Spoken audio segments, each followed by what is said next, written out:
Hola amigos y simpatizantes de la Sociedad Española de Organología y Lutería. Hoy os traemos una charla súper interesantísima que estuvo a cargo de Pascual Brisa de B&B Pickups y que se desarrolló en el entorno del Málaga Guitar Experience. Antes de seguir quiero agradecer a Pascual su amabilidad por dejarnos grabar la charla y después por dejarnos que la emitamos. También quiero hacer hincapié en que si detectáis quizás fallos de audio y como que la charla en cierto momento como que queda suspendida, quiero que sepáis que en el entorno en el que se estaba desarrollando no era el entorno más adecuado como para dar una charla con niveles académicos. Entonces, pese a que la charla es interesantísima, quiero que veáis en qué entorno se estaba desarrollando. Es una bolita que si lo ponemos encima, pues si se pone de un lado de color blanco, pues nos dice que es polaridad norte. Bien, pues este es el audio que tenemos y este es el audio que estamos trabajando y por lo que se ha demorado bastante el poder subir este vídeo, porque con este sonido ambiente, pese a que teníamos un micro de solapa puesto, no tenía cancelación de ruido y claro, se escuchaba así.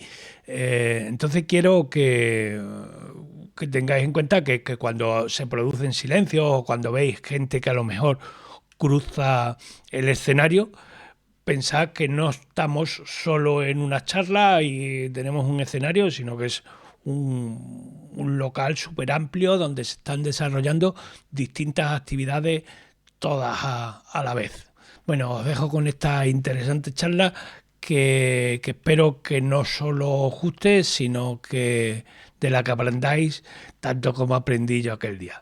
Tu interés, pues soy Pascual Brisa de B&B Pickups. La intención es un poco hablar de los materiales que se usan, ¿vale? Para, sobre todo, está enfocado un poco a los luthiers o a los que os enfrentáis a instalar las pastillas, saber identificar el tipo de pastilla, porque al final con los materiales definen un poco épocas y cosas que bueno, son importantes, ¿no?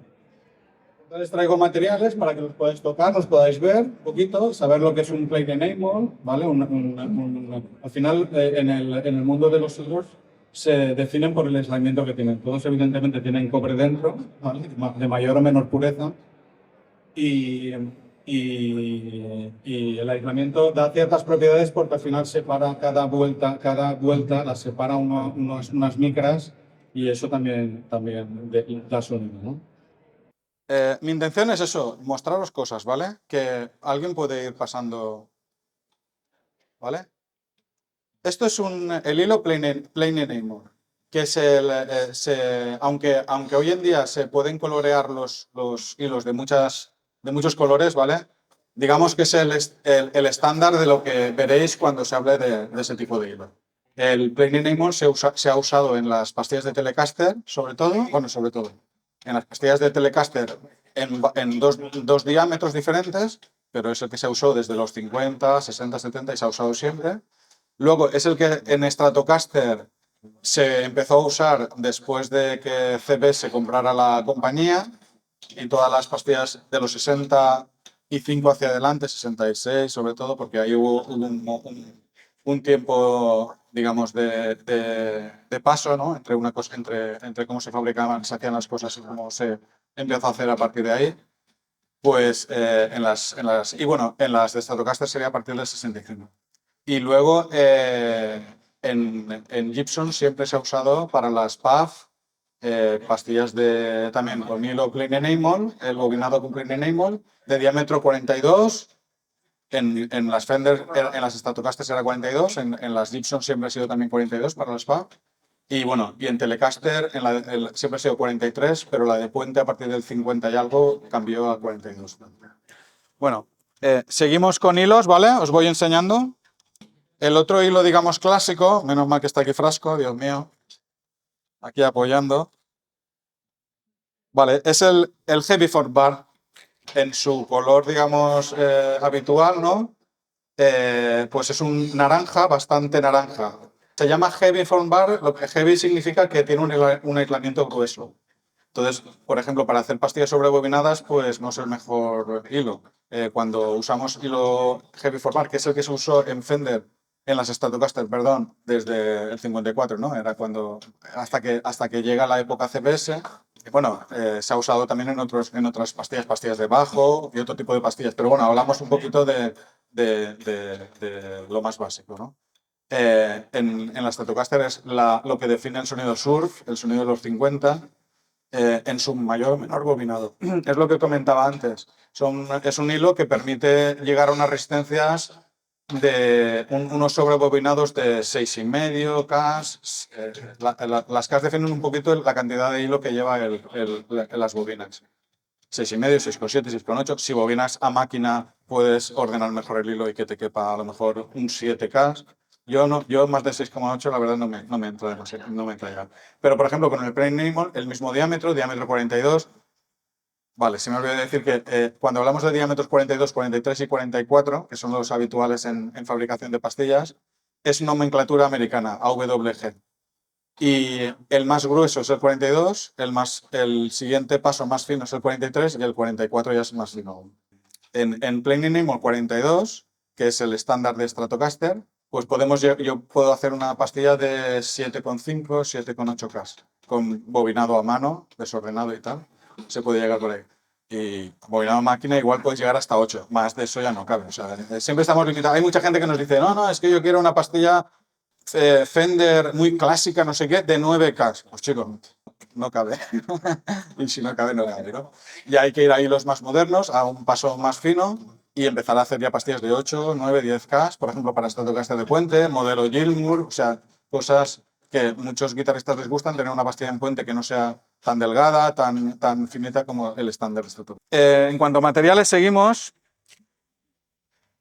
En los 70 aparecen los polynylons. Ese es el polynylon europeo, digamos. Ya os digo que los colores pueden cambiar, porque pueden haber verdes, pero bueno, lo normal que suele.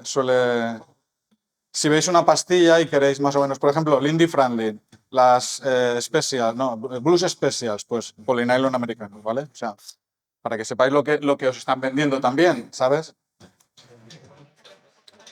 Ese de ahí es un poco naranja como descolorido o más color cobre real, o más transparente a lo mejor el aislamiento, y ese es un aislamiento pues eso más rojo manzana, ¿vale? Esos son los polineros. Evidentemente diámetros 42, 43, 44. Los grandes fabricantes también manejan diámetros intermedios, que los pequeños fabricantes no cuesta más porque hay que pagar todo el stock, cuesta dinero. Los polynylons aparecen en los 70. Y todo el mundo se echa a usar polynylon por un motivo muy básico, y es que los dos anteriores había que lijarlos para soldarlos. Y este se deshace cuando tú le pones el soldador y hace contacto sin tener que estar lijando el hilo. Y claro, es una ventaja bastante considerable. Suena muy bien también, pero es verdad que cuando hacemos reproducciones, pues no estaría bien usar un polynylon en un modelo 57, 50, ¿no? 60, ¿no? No es un tema de sonido, lo que estoy diciendo. A ver, mira, el Heavy Form Bar, al tener el aislamiento más grueso y las vueltas más separadas, ¿vale? Digamos que o sea, todo esto es muy subjetivo, estamos hablando de sonido, ¿vale? Cada uno tendrá alguno asociará el surf con algo que yo a lo mejor yo no lo voy a describir a lo mejor así, pero bueno, para mí, digamos que tiene ese agudo cristalino y campaneante, ¿no? ¿Vale? Pues es un poco por eso. Por eso es lo que, digamos, le aportaría ese aislamiento a un hilo que en todos es el mismo, ¿vale? A un hilo de cobre. El Plain Enamel, además, como permite más sobrebobinados, digamos que tiene un agudo más redondo, es un sonido, digamos, clásico de Fender, más dulce, rollo Hendrix, por ejemplo. Hendrix. Y luego el polynylon es algo un poco intermedio. ¿vale? Es un poco, algo un poco intermedio, no sabría definirlo de otra manera, ¿vale? A ver, evidentemente las pastillas son imanes con hilo enrollado, ¿vale? Básicamente es una cosa que no es ciencia de cohetes, como dicen por ahí. Es algo súper simple. Hay diseños mucho más completos, mucho más complicados. Se puede complicar el diseño, pero básicamente Fender por lo menos simplificó tanto esto que hizo lo más básico que hay, que es eso, coger unos imanes y enrollarlos. Luego Gibson se le ocurre un poco más. Pero bueno, Fender tiene un sonido, no desmerezco el sonido de Fender porque por ejemplo, tiene unas inductancias bajísimas y unas capacitancias bajísimas que con pastillas con diseños en metal, pues digamos que ya las inductancias suben, las capacitancias suben y el sonido digamos que no es tan transparente, ¿vale? Fender consiguió un sonido transparente, acústico y bueno, con algo súper simple. Leo se ve que... Vale, en las pastillas de Fender siempre vamos a tener imanes que están directos a las cuerdas. Son imanes cilíndricos y el campo magnético va en este sentido. O sea, aquí hay una polaridad y por este lado hay otra polaridad. Vale. En las pastillas Gibson lo que tenemos son barras metálicas, barras de imán, que están escondidas, digamos, en la parte interna inferior de la pastilla, y lo que pasa es que cada lateral tiene una polaridad. La polaridad del imán de barra está en los laterales y al estar en contacto con una bobina con los tornillos y con otra bobina con los cilindros, pues le aporta una polaridad a una bobina y la otra polaridad a la otra. Entonces me gustaría que vierais los imanes. Aquí vais a ver que el imán cerámico tiene un color gris opaco y es fácil de identificar. Cuando tengamos una humbucker podemos identificar fácilmente lo que es un cerámico. Hay muchos tipos de imanes cerámicos, ¿vale? Pero bueno, básicamente el color es más o menos parecido. En el caso del alnico es un gris claro más reflectante. Y bueno, vais a ver que aquí hay barras de alnico 2, 4 y 5. Pero no se pueden, tú no vais a poder identificar lo que es cada imán. De hecho, también puede venir un alnico 5 desmagnetizado que al final, si tienes para medir Gauss y tal, tienes un gaussímetro, pues podrías incluso confundirlo. No te sirve identificar el alnico 5 midiendo la carga del imán. Si está a tope, sí, pero si está parcialmente cargado, tampoco te va a servir para identificar lo que es. Habría que hacer un análisis molecular que no sabría muy bien. Bueno, lo podéis ver, ¿vale? Pues lo paso. Los imanes de Fender, ya los habéis visto. En los imanes de Fender siempre se usa alnico. Cerámicos, se usan cerámicos, pero con la misma filosofía que Gibson, poniendo unas barras de acero, unos cilindros de acero en contacto con dos imanes inferiores. ¿Vale? Son las típicas pastillas cerámicas mexicanas que son de inferior calidad. Ahí en esos imanes veréis la carga que tienen, que la he medido antes de traerla, y si no recuerdo mal, pues un alnico 5 en barra pues está alrededor de 550 Gauss. Es que ahora no me acuerdo, tenía que haber mirado antes de pasarlo, pero bueno, 450, ¿no? 50 el alnico 2 y el alnico 3 es el que tiene inferior carga. O sea, no va de alnico 2, 3, 4, 5 de menos a más, no. El alnico 3 es el que menos carga tiene, porque le falta cobalto, se fabrica sin cobalto. Realmente no sería un alnico, sería un alni. Y, y el alnico 2 es el siguiente, que tiene 450. El alnico 3 creo que ahí tiene 400, 450 y 550. Luego, en imanes de Fender, en cilindros de alnico, no tiene nada que ver. El alnico 5 daría unos 1100 Gauss en la parte superior midiendo. El alnico 2 estaría alrededor de 750, 800. Y el alnico 3 estaría en 550 o 600, por ahí estaría. ¿Vale? Entonces, en cuanto a materiales, los básicos son el imán y el cobre. Y luego en el diseño Fender tenemos fibra vulcanizada que son dos piezas superiores, superior e inferior, que abrazan los imanes y forman la bobina, pero en el diseño de Gibson es más complicado. Tenemos una base metálica, tenemos una pieza, digamos, metálica por donde pasarían los tornillos para que hagan bien contacto con el imán, ¿vale? Si solo tuviéramos el tornillo y el imán pegado, digamos que el contacto no sería demasiado bueno. Pero lo que hacen es meter la keeper bar, que es una barra metálica por donde pasan los agujeros, y digamos que ya tiene superficie esa barra para, digamos, juntar todo, ¿no? Bueno, al final, el diseño de Gibson lo que tiene son más pérdidas por corrientes parásitas cuando metemos imanes, o sea, piezas metálicas, cubierta metálica, pues ya por las corrientes. Yo soy arquitecto técnico, no tengo ni idea de electrónica. Si alguien quiere subir a hablar de electrónica, yo creo que Frasco puede hablar. Pero bueno, al final lees mucho, ¿no? Y por esas corrientes de Foucault que alguien sabrá lo que son, pues tiene pérdidas de agudos. Y cuanto peores son los materiales, peor es la pastilla, porque ahí sí que en estas pastillas sí que afecta mucho tener, por ejemplo, usar latón para las bases, usar latón para las cubiertas. Ahí ya digamos que si con la cubierta de níquel silver hay ciertas pérdidas, yo no soy capaz, aunque hay guitarristas que han quitado las cubiertas para sus pastillas, para sus humbucker, pero yo no sería capaz de tener un oído tan fino, ¿vale? Es bastante transparente y las pérdidas son mínimas. Las P90 es otro diseño de Gibson. Mira, aquí sí que podemos, esta la vamos a pasar, ¿vale? Porque aquí sí que podéis ver, esta no tiene una barra, esta tiene dos barras inferiores.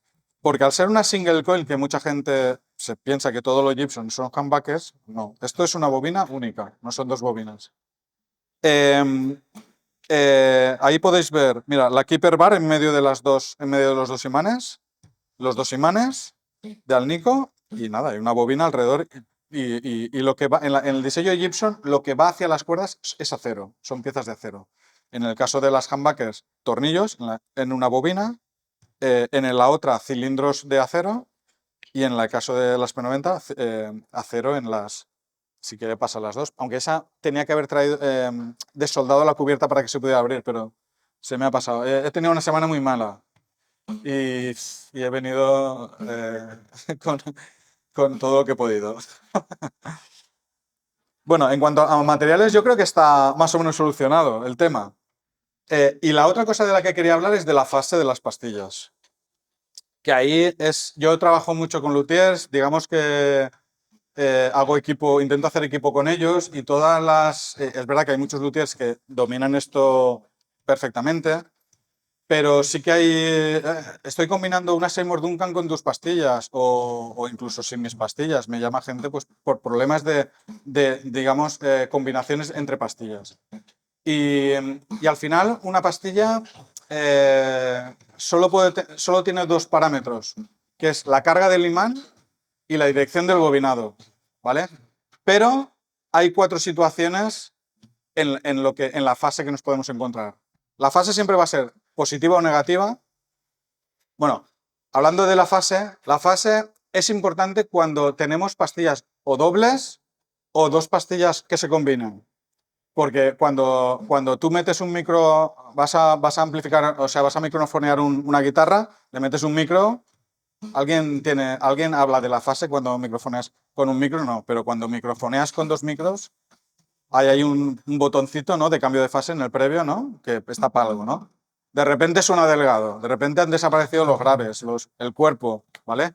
Y simplemente mueves un poquito el micro y va cambiando la fase. La fase es positiva o negativa porque al final el sonido son ondas, y cuando la onda está por arriba es fase positiva, cuando la onda está por abajo es onda negativa. Si se sincroniza dos micros con una onda positiva y una onda negativa, se cancelan. Y entonces el sonido se adelgaza, ¿vale? No es que sea malo eso, pero muchos guitarristas se han apropiado de eso para buscar su sonido. Peter Green tenía una humbucker fuera de fase en mástil, si no recuerdo mal. Y Brian May tiene su guitarra, que la he traído precisamente por si alguien quiere ver lo que es un fuera de fase. con los switches para cambiar la fase y tocar el solo de Bohemian Rhapsody con mástil y medio fuera de fase y un mogollón de distorsión.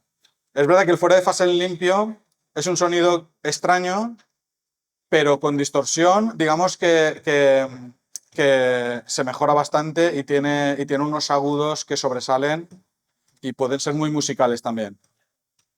Pero bueno, lo que hablábamos es que la fase, pese a que puede dar 4 situaciones, pese a que es fase positiva o negativa. Si tienes en los dos, vamos a poner que tenemos 2 pastillas. Tenemos misma polaridad en las dos y misma dirección de bobinado que las dos. La fase es positiva. O sea, perdón, no hay problema, no están fuera de fase, ¿vale? Pero no cancelan ruido. O sea, es el sonido en fase, pero sin cancelar el ruido de fondo propio de las bobinas. Las bobinas tienen un ruido de fondo de 60 Hz, que es física pura. O sea, tú no lo puedes eliminar. En cuanto enrollas y eso se hilo en imanes y eso se transforma en milivoltios hacia el ampli, pues eso, ese ruido está ahí. Se inventaron las humbuckers precisamente para quitar ese ruido. Pero bueno, lo que hablábamos. Si tenemos 2 pastillas la misma polaridad y igual dirección de bobinado, están en fase sin cancelar ruido. Si tenemos totalmente lo contrario, 2 polaridades diferentes y direcciones de bobinado contrarias, eso se llama reverse one, reverse polarity, se cancela el ruido de fondo. Y es lo que en las posiciones 2 y 4 o la media de Telecaster, en la fabricación moderna de pastillas, digamos que es el estándar. Hasta los 70, Fender fabricó sus pastillas siempre con la misma polaridad y la misma dirección de bobinado, sin cancelar ruido de Fender. Pero sí que es verdad que esas posiciones 2 y 4, con el quack ese propio del sonido estrato, que lo oímos en el Sultan of Swing y todo esto, pues es ese sonido en fase, pero cancelando ruido de fondo. Las otras 2 soluciones posibles, que es que la polaridad sea diferente y el bobinado sea el mismo, la misma dirección, será un fuera de fase, darán un fuera de fase, y la misma polaridad, pero direcciones contrarias de bobinado, también será un fuera de fase. Entonces, ¿qué pasa? Vamos al caso más simple. Vamos a combinar 2 pastillas de estrato y están fuera de fase. ¿Qué tenemos que hacer para corregirlo? El fuera de fase va a ser por polaridad o por dirección de bobinado. Entonces, lo lógico es que cojamos nuestras pastillas y veamos la polaridad que tienen. Esto es un polarity tester, que simplemente es una bolita, que si lo ponemos encima, pues si se pone de un lado de color blanco, pues nos dice que es polaridad norte, y si se pone del lado negro, pues es polaridad sur, ¿no? Vemos las polaridades de las dos. Si queremos conseguir un en fase cancelando ruido, sabemos que lo primero que necesitamos es que una sea de una polaridad y la otra sea de la otra. Si tenemos una Seymour Duncan y es polaridad norte, pues necesitamos que la otra sea sur. Si no, o sea, no vamos a poder conseguir cancelar ruido. Ya podemos intercambiar hilos y todo el rollo que hacemos siempre, que si la polaridad no es contraria, no vamos a poder cancelar el ruido de fondo cuando se combinen. Entonces, yo hablo mucho con los luthiers, es una cosa muy sencilla. Esta era polaridad norte, ¿no? Entonces, cambiar la polaridad de una pastilla es muy simple. Yo me he traído aquí unos imanes que no son los que uso normalmente, pero si nos hacemos con un tornillito de banco y unos imanes de neodimio potentes, esta misma pastilla que era norte, simplemente la hemos pasado por aquí y ya es sur. Y entonces, sin tener que enviarme la pastilla, ¿sabes? Es que es algo tan simple que de verdad yo no sé cómo... ¿Los luthiers tenéis esto? Tú sí tendrás. Pero ¿cuántos luthiers tienen un tornillo de banco con muy poquitos? ¿Vale? Entonces, es que ya está. La hemos pasado por ahí. Es verdad que hay cargadores, digamos, más profesionales. Pero yo realmente en mi tema artesanal, yo no tengo un cargador de estos. Cargan demasiado perfecto los imanes también, ¿sabes? No me gusta esa filosofía con unos cargadores eléctricos que aprietas un botón y hace ¡pam! Y enseguida te están cargando. Yo los cargo a la manera, digamos, artesanal, ¿no? ¿Puedo hacer una pregunta? Sí, dime. Yo lo tengo, he hecho las pruebas, pero a mí me da miedo, porque yo lo primero la desmagnetizo con un desmagnetizador de los chinos de este que se va dejando. Me da miedo que después la carga influya tanto como para que suene totalmente distinta. Mira, si tenemos, estos imanes son muy pequeñitos, ¿vale? Yo tengo unos imanes que serán de 1 pulgada, ¿es esto? Es más o menos, es 1 pulgada, ¿vale? 2,5, ¿no? Pues de 1 pulgada, 2 imanes de neodimio potentes que son bastante anchos para que si tenemos un imán, a lo mejor aquí es que a lo mejor lo pasas un poquito para arriba o para abajo y estás muy fuera, digamos, del imán, ¿vale? Pero no hay problema, o sea, se carga bien, es como lo hacen muchísimos fabricantes estadounidenses, artesanales, ¿sabes? Es verdad que todos los imanes no se quedan igual de cargados, pero es una carga full, ¿vale? Yo, por ejemplo, para desmagnetizarlo, ¿sabes lo que hago? Lo separo bastante y lo paso por el medio. Y más o menos así ya se desmagnetiza. Ahora es así, no sé si tengo un tornillo. Espera, no está, es que no sé si lo he pasado. A ver, ¿es sur? Es sur. Vale. Ah, vale, lo tengo que pasar hacia acá. Bueno, por lo menos con mis imanes de allí, estos a lo mejor tan pequeños es más complicado. Pues aún, aquí no se hace tanto. Bueno, hay muchos sistemas para desmagnetizar y cargar parcialmente los imanes, pero eso es un poco más complicado, ¿vale? Y requieren tener un medidor de Gauss para estar seguro. O sea, sin un medidor de Gauss, por ejemplo, las pastillas de Brian May, este es un mundo súper friki en el cual la pastilla de mástil tiene que tener 550 Gauss. La pastilla de puente tiene que tener 650 Gauss. Y la pastilla de media es la más potente de las tres. No están compensadas, ¿eh? O sea, no va a sonar siempre más la media que las otras, pero él utiliza siempre combinaciones de 2 pastillas y entonces le da igual que una no estén compensadas en las posiciones naturales, ¿no? En mástil media y tal. Bueno, la media tiene más Gauss, 740 Gauss. Y si no haces eso, no es un set Brian May fiel a sus especificaciones. Hay otras especificaciones de inductancia, resistencia, capacitancia. Es el set peor de fabricar. Pero bueno, quiero decir que si no tienes un medidor de Gauss, tú no vas a poder cargar parcialmente un imán. En este caso son imanes de cerámicos que si los cargas a tope son 1000 Gauss. Y hay que dejarlos en esos valores. Pues para eso estamos la gente que nos dedicamos a esto también. Hemos dicho eso, que si tenemos dos pastillas de Stratocaster, es muy importante tener la capacidad de saber qué polaridad tiene cada pastilla, un polarity tester o una brújula. No quiero entrar en cómo, pero la brújula también sirve. Hay otra cosa importante, es en qué dirección está la polaridad. Si tú vas a comprobar la polaridad de una pastilla de Stratocaster, pues debes de saber que tienes que mirarla aquí y aquí abajo. Bueno, mirándola en un lado ya sabes que el otro es lo contrario. Pero si vas a usar una brújula, normalmente la guitarra la tienes así y estás un poco... Aquí tienes la otra. Y estás ahí, no sabes... Pon la guitarra vertical, porque la brújula tiene un disco horizontal y acércala. No lo veis, pero bueno, digamos que se gira, ¿vale? Yo pongo la guitarra vertical, ¿vale? Si solo tengo una brújula. Si la brújula, el norte apunta hacia la pastilla, la polaridad de la pastilla es sur. Es la contraria, ¿vale? El polarity tester ya tiene el colorcito puesto para eso. Si la polaridad está bien, en una pastilla Stratocaster, si sigue sin estar en fase, intercambiamos hilos. No hace falta mirar dónde está el inicio y dónde está el final. Si la polaridad es contraria y la tienes soldada y está fuera de fase, intercambia hilos de una y ya está. Pero las pastillas de Telecaster tienen un poquito más de complicación. En la pastilla de Telecaster, que tiene partes metálicas, tenemos una cubierta en la de mástil y una base metálica en la de puente. Y hay pastillas que no, pero lo normal lo normal en pastillas tradicionales y que usamos habrá 2 hilos.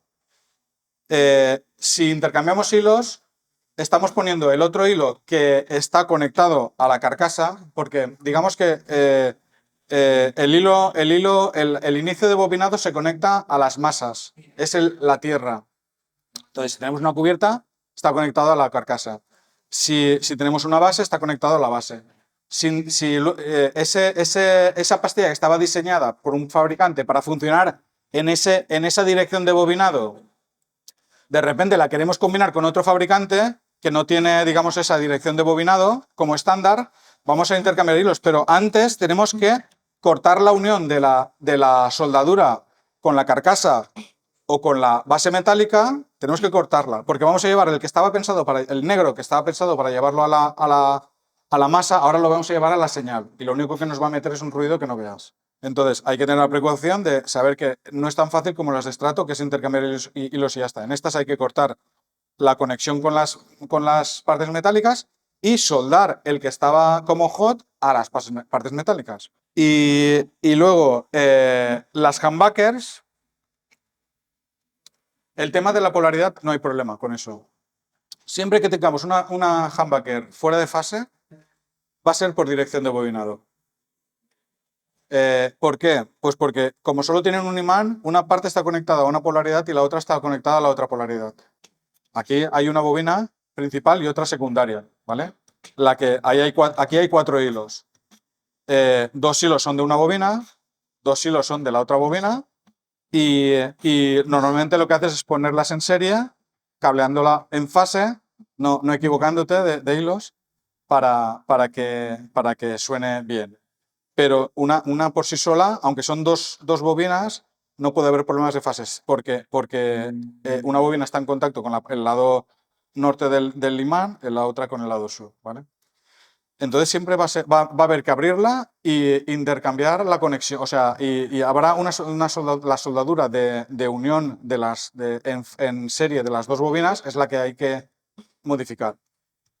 Hay que identificar los 2 hilos de una bobina, los 2 hilos de la otra bobina y luego ver qué cable es el hot, qué cable es el... Bueno, es un poco más complicado, ¿vale? Pero al final se reduciría en abrirla, coger una bobina y dejarla tal cual está. Y la otra, intercambiar los hilos y conectar en serie el que no estaba conectado. Y el otro, si has girado la principal, será el hot, y si has girado la secundaria, será la tierra. Básicamente es eso, que tengamos claro que solo hay 2 parámetros, polaridad y dirección de bobinado, ¿vale? Y teniendo sabiendo lo que hacemos un poco y teniendo la posibilidad de cambiar la polaridad de las pastillas, pues lo vamos a solucionar, ¿vale? Pues eso, no sé, esa era un poquito sí.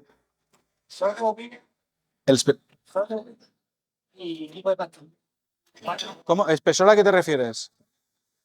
El espesor del hilo. Sí, bueno, eso es lo que he comentado antes, cuando he hablado de los hilos, ¿no? Los diámetros son la nomenclatura americana, ¿eso es lo que me estás preguntando? ¿Qué tipo de pastilla lleva ese? Vale, o sea, también he comentado un poco, las Telecaster siempre ha sido plain enamel, 43, empezaron con 43 para las dos pastillas y en el 50 y algo se cambió la pastilla de puente a 52. La pastilla de puente cambió, históricamente cambió. No ha vuelto a cambiar desde entonces. Se fabrican, a no ser que estemos haciendo una reproducción no caster o algo así, ¿sabes? Pues son así. 43 para el mástil, heavy, plain enamel y 42 para puente, ¿vale? En estrato siempre ha sido diámetro 42. Heavy for bar para la época pre-CBS, plain enamel para la época post-CBS. Luego ya aparecieron polynylons y Fender ha hecho lo que le da la gana. Pero bueno, en esas épocas 50 y 60, esa es la historia. En humbuckers tipo puff siempre ha sido plain enamel 42. ¿Vale? Y no sé, alguna otra pastilla. MG yo no sé nada de pastillas activas. Tengo una idea. Que tiene mucha salida. ¿La SSL7? Tiene como mucha salida, pero es un simple. Es que no me sé todos los modelos de todos los fabricantes. De Seymour Duncan, pues me sé la SSL1, pero la 7 en concreto, Habría que verlo. Cuando queremos clonar una pastilla, yo siempre pregunto lo mismo. ¿Qué resistencia tiene y qué inductancia tiene? ¿Vale? Luego hay más materiales que afectarán a eso, pero bueno, ya es una cosa para identificar qué tipo de diámetro usa, me sirvo un poquito de esos dos parámetros. ¿Por qué? Porque yo bobino en 6K, cogemos una pastilla de Stratocaster y si la resistencia, que ya no es un parámetro, digamos, sónicamente relevante, pero sí de la cantidad de hilo que lleva, la resistencia cambia con la temperatura, o sea que hay que medirla también a una temperatura dada, pero bueno, aproximadamente para hacer las cosas sin comernos demasiado la cabeza. Si yo bobino en 6K una pastilla que quiero clonar y la inductancia no me cuadra, es más baja, entonces tengo que ir a un paso de hilo más fino. Vale. O sea, como curiosidad os podía comentar eso también. Es lo que últimamente, al final el trabajo que hago siempre es muy custom y al final pocas veces son los sets tal cual, digamos, están a la venta. Se hacen, pero que muchas veces la gente quiere 10 vueltas más de hilo, yo qué sé, un imán diferente, un biselado en un imán que a lo mejor no lo tengo biselado, yo qué sé, hay mil. Un grabado en la parte superior. Siempre hay mil historias que... O una doble bobina, por ejemplo. También tengo un modelo que es las Schecter F500T, que son las que llevaba Mark Knopfler en los 80. Él no llevaba Fender no llevaba marca Fender, llevaba Schecter, que era una marca que se dedicó a hacer, bueno, que la conocemos hoy en día, pero en aquella época era conocida porque hacía partes de piezas de guitarra, cuerpos, mástiles y pastillas, que poca gente en esa época, en los 80, principios de los 80 creo que era, lo hacían. Y la curiosidad que tiene es que es una pastilla de una dirección única, el bobinado, pero tiene dos bobinas, una encima de la otra. Y él con un switch puede tener una pastilla de 7K o de 9K, ¿sabes? Le da un booster a la pastilla. Es otra opción, digamos, fuera de lo que son cancelaciones de ruido, que yo realmente en singles no trabajo, de momento no trabajo. Bueno, al final ha habido gente, chicos. Yo pensaba que no iba a haber nadie, pero bueno, espero que os haya resultado interesante. Sí que es verdad que son conceptos que se te olvidan, a mí también se me olvidan, los tengo que recordar, pero si os habéis grabado o algo o vais a los YouTubes y tal, pues tenéis un poco... Espero no haberme equivocado en nada porque para que os sirva precisamente ese material como de ayuda en un momento dado, ¿vale? Bueno, un placer, ¿eh?